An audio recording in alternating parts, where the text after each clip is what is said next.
Parents, is your teen college ready? Are you feeling overwhelmed, stressed out, or excited about your teen applying to college? Do you know what colleges are looking for? And if your kid gets in, do you know what you'll pay for it? College admission has never been so competitive or expensive. Shellee Howard will take you on a journey to help you and your teen get college ready. Now here's your host, Shellee.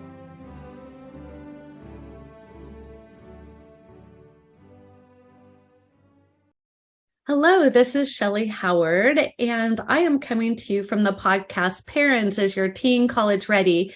And today I have a wonderful guest who is going to blow your mind. She's going to teach teens, young adults, how to invest. She was in Wall Street. I'm not going to steal your thunder. Welcome, Annaline Dinkelmann. Hi, Shellee. Thank you very much for having me. So I always, before I talk, I tell people I'm originally from South Africa. That's where my accent is from. But I am a resident of New York City. So we moved here about 25 years ago, and I used to work on Wall Street. But after 10 years there, I was just tired of the long hours, and I quit, and I became a day trader. And day trading is fun. I still do it today. But it's really lonely. So after 2 years on my own, I started doing tours about Wall Street and the stock market. And I created a company called Wall Street Walks. And that's when I started that. I thought I would be teaching many tourists from around the world, showing them around Wall Street. But I had many student groups, not just from the US, but from around the world, taking my tours. So in the pandemic, when everything came to a grinding halt, I took the classes part of my business online, and thus is Teach Me Wall Street. So I teach students about the stock market, Wall Street, and investing. That is so incredible. You took a life experience and now you are enlightening and empowering young people. So as a parent of 4, I'm thinking, how do you do that? You know, students love money. I think they are frustrated. Sorry to be you're a parent, I know, but they're frustrated because you won't give them the money they always want. So students look at the stock market and they think, I can make money. So they're eager to learn and invest. And then when the students in my class are really interested, and some already have custodial accounts, so they are investing. Like one student told me, my grandpa gave me $500 and he said, I can invest that in the stock market and we share the profit. So that kid was just after the half of the profit that he could be making. And my classes are hands-on and interactive. I teach the students to work on stock charts, and they're not like sitting to a lecture. We do it hands-on. I love that. So what age is like the best time? Again, I'm working on my mom mindset here, and I'm like, I know at least 2 of my 4 would really enjoy this, but when is the best time to introduce this to a young, to a student, teenager? I focus primarily now on only teaching high school students. Okay. But during the pandemic, I also had many middle school students, and they are ready for it. So when you have to start the conversations when they're young as a parent and trying to help them, like you probably teach your students, or your children, save some, invest some, and then spend some. So that saving part can become investing and already grow and work for them while they're at school. I love that. I mean, it probably freaks teenagers out a little bit when you explain you can use your money to invest and make more money. I mean, what is the length of time it takes to teach a student the class or the program? So I teach my programs all online, and 2 hours is sort of the golden time that teenagers can sit still and be engaged. So I have it over 2 weeks in where we cover who are the players about the stock market. Because what people don't realize, it's the news that make the stock market go up and down. So you need to understand who are the newsmakers. Who should you listen to? And then we also focus on understanding how to buy companies, which are good companies, put them together in a portfolio.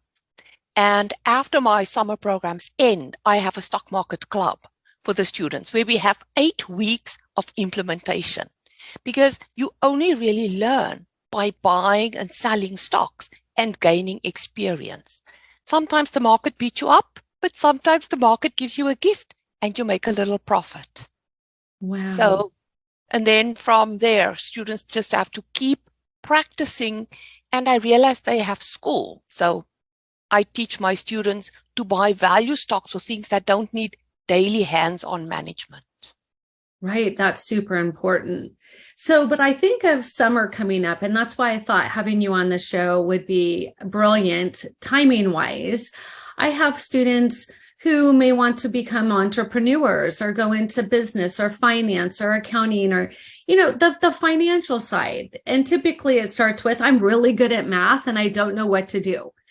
So do you have a summer program, and what would that look like? Yeah, I have a summer program that I teach in June, July, and August.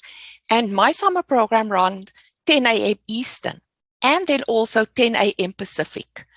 My very first class, I had students from California, and they were like, for them, it was 7 a.m.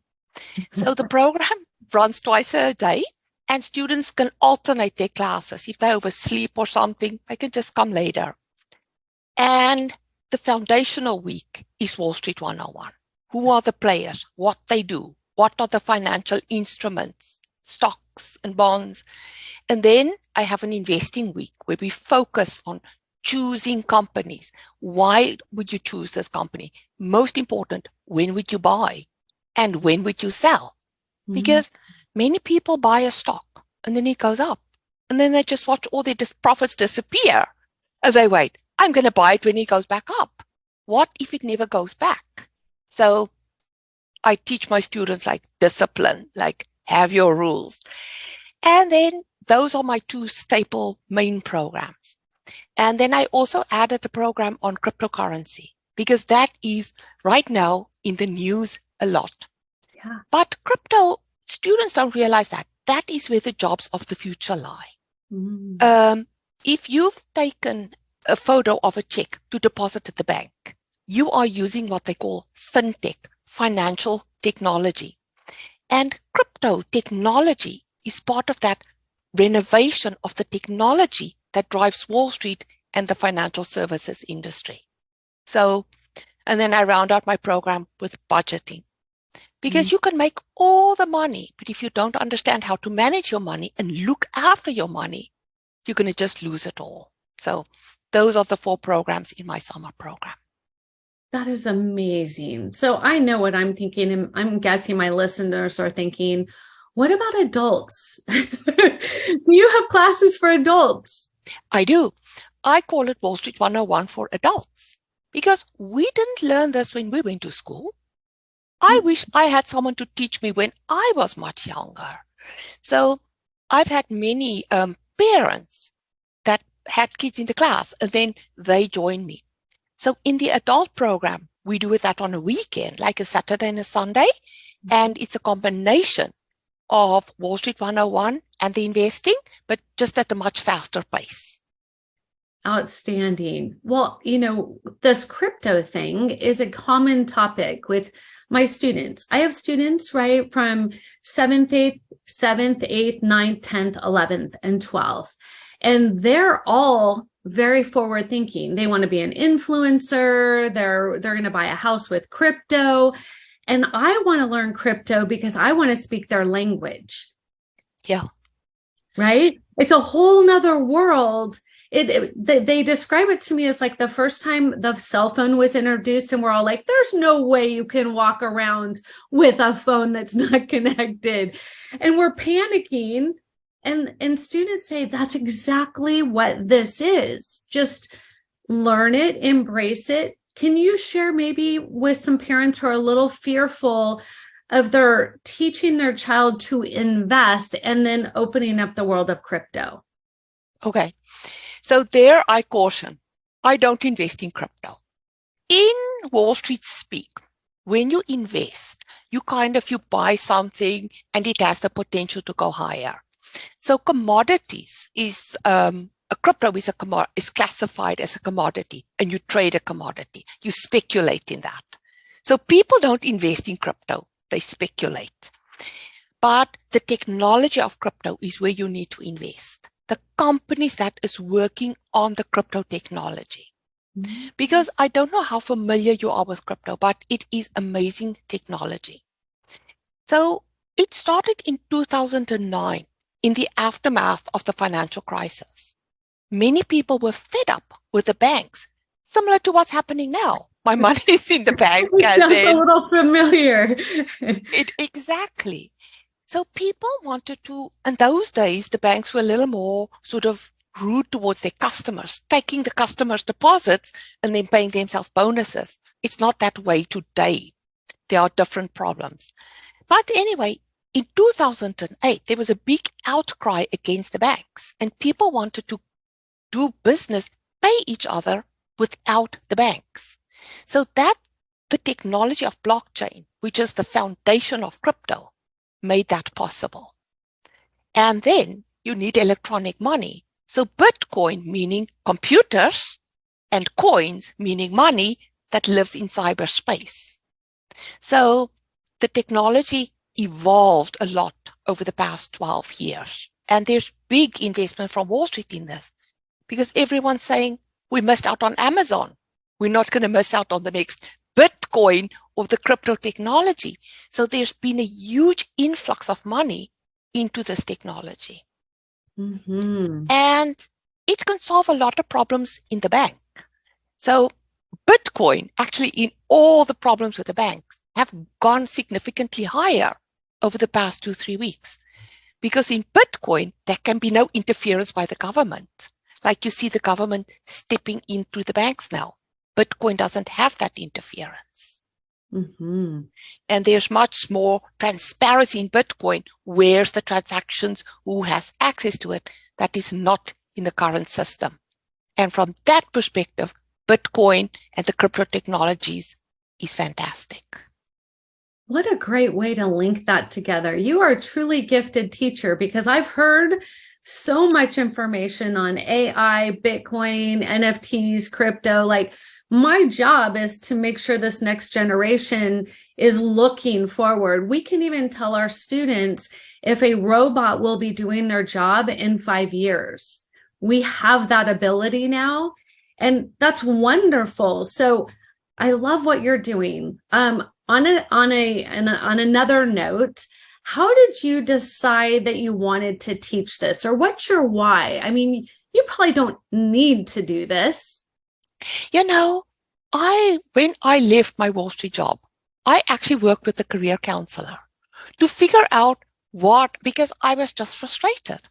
And she told me, you could be a teacher or like an actor. And I said to myself, this is not true. I am not that. I come from Wall Street. But once I started giving tours, I realized I'm a gifted teacher.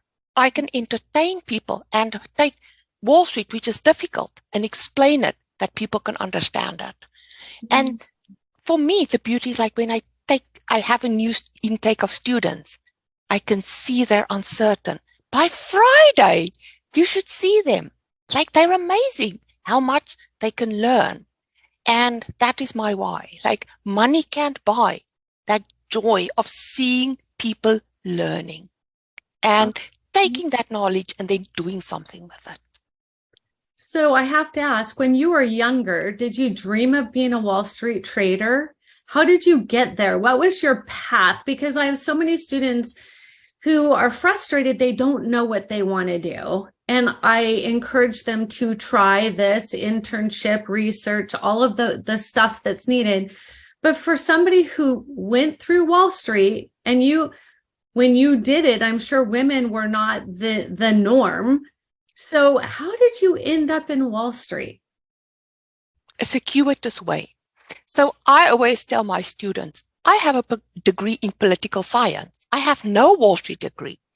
But what I learned on Wall Street, you can teach anyone how to do a spreadsheet. You can teach them to read a stock chart, but you can't teach common sense and people skills, the things that really make the difference. So I actually, in the 1990s, I realized I was in a dead-end job and the internet had just started. So I quit my job and I took a job as an admin assistant in a computer company to learn about technology in the computers. And that's how I went to Wall Street. When we moved here from South Africa, I sent out my resume and they looked at my technology skills and they said, that's what we need because you've done in South Africa what we are implementing right now. Because countries around the world sometimes are a little bit ahead of the US because big companies here like Facebook now is doing testing in Australia and New Zealand. It's a small isolated population. So I came from South Africa with skills that was needed here. That's how I went to work on Wall Street. And I learned a tremendous amount there. Yeah. I mean, of course you did. You didn't have the foundation, but you were able to learn it. What was the best part about working on Wall Street? The people and the opportunity. I worked with really smart people. And at Morgan Stanley, we would analyze problems and work out the best solution. Like, not just like quick Band-Aid fixes, we would work through it. And like the smart people that I worked with, when I first worked there, and in the beginning, I was intimidated. The guy sitting next to me was from Harvard. The guy was from Yale. This one was from Stanford. Here am I from South Africa. I was so intimidated. And then I realized they're just like me. They could use big words, which I always caution Wall Street people, speak the language of the students because students don't have that sophisticated vocabulary. They will develop that.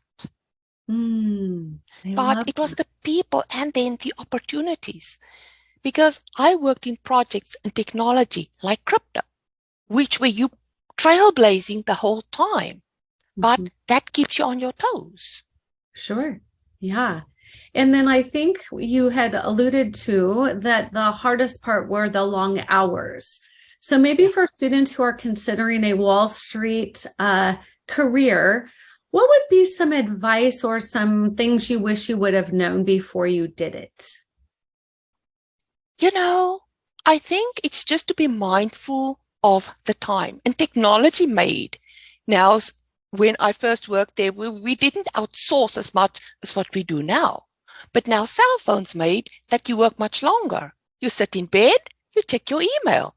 Before you go to bed, you check your email. So self-management, to just put down boundaries and say, from say 6 p.m. until 6 a.m., I'm not going to touch my phone. I turn my phone to silent mode.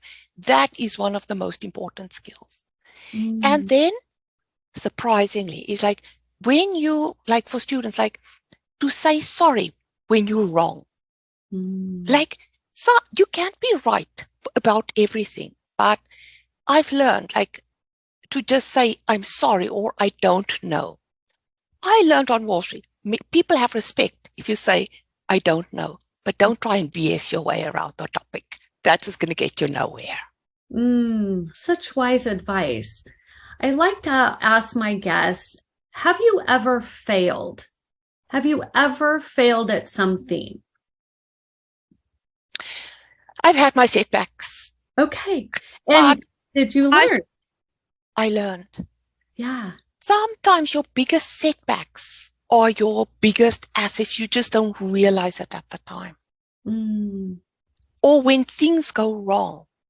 For me, like, I was like, over the past like 12 years, I look back and I think the financial crisis was so terrible, but it put my previous business on the map because everyone was interested to learn about Wall Street. And then the pandemic was another opportunity. And in that first class that I taught online, I will never forget, as an adult, all you look at is, these are my failures. I didn't understand Zoom to understand, check the box to turn on the sound. I'm playing the video. I'm like, this is me giving a tour. Let me show you Wall Street. There was no sound. And I said to the students, I will send you the video for homework. Like, to watch it. And during that week, I could see how many mistakes I did. But on Friday, I asked the students to do a little survey about the class. And they said to me, we loved it. We had so much fun. And I realized it's the two perspectives. You look at as an adult just seeing your failures. But if I didn't do those and have those little failures, I would not be where I am now. And that is sometimes people are too scared to fail. I'm not scared of failing because I know I'm going to learn or I'm going to go up. Thank you for sharing that. I'm really encouraging students to step out of their comfort zone, to really lean into the unknown. And sometimes they're just scared they're going to fail. Like failing's a bad thing. I say, have I told you how many times I failed and learned huge lessons? So that is so important for them to learn. Now, if our families are like, gosh, I want to do that, how may they reach out to you? The easiest to go to my website, teachmewallstreet.com, and then I have a direct link to the summer programs. From the main page. So I'm going to repeat that, teachmewallstreet.com, correct? Yes, that's all I do. All things Wall Street. It's fantastic. Well, I can't thank you enough for being on our show. And I'm hoping that students out there who are looking into this world will reach out to you as a wonderful resource. So thank you for being on the podcast. Thank you for having me. Oh, my pleasure.